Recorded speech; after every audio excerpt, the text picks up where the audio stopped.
તો રાજકોટમાં સ્થાનિક સ્વરાજ્યની ચૂંટણીને લઈને ભાજપની તૈયારીઓ તેજ હોય તેવું લાગી રહ્યું છે। તો રાજકોટ મહાનગરપાલિકાની ચૂંટણી માટે ભાજપે સેન્સ પ્રક્રિયા શરૂ કરી છે। તો કમલમ કાર્યાલય ખાતે 2 દિવસ સુધી આ સેન્સ પ્રક્રિયા યોજાશે। તો વિધાનસભા વાઇઝ ઉમેદવારની પસંદગી માટે સેન્સ લેવામાં આવશે। ત્યારે આજે 12 વોર્ડ માટે સેન્સ પ્રક્રિયા હાથ ધરાશે। ત્યારે આવતીકાલે બાકીના 6 વોર્ડ માટે પણ સેન્સ લેવાશે। તો પૂર્વ પશ્ચિમ અને દક્ષિણ વિધાનસભાના વોર્ડનો સમાવેશ કરાયો છે।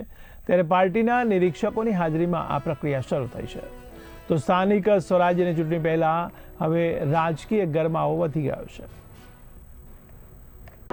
આજરોજ સ્થાનિક સ્વરાજ્યની ચૂંટણી 2026ની શરૂઆત થઈ ગઈ છે। ભારતીય જનતા પાર્ટી એ વિશ્વની સૌથી મોટી લોકશાહી પાર્ટી છે। નરેન્દ્ર મોદીજી અને ભૂપેન્દ્રભાઈ પટેલના નેતૃત્વ હેઠળ આજે રાજકોટમાં પ્રથમ તબક્કો આજે 4 વોર્ડ નંબર 4, 5, 7 અને 12 અત્યારે બપોર લગી છે અને બાકીના બીજા વોર્ડ 2 દિવસ આ ચૂંટણી પ્રક્રિયાનું ફોર્મ ભરવાના છે। ઈચ્છુક ઉમેદવારો બધાય આવે છે અહીંયા અને પોતાનું ફોર્મ ભરે છે। લોકશાહી ઢબે બધાની પ્રક્રિયા છે। ફોર્મ ભરે છે અને જે લોકોને યોગ્ય લાગશે પાર્ટી જે નિર્ણય લેશે એ પ્રમાણે નક્કી કરશે।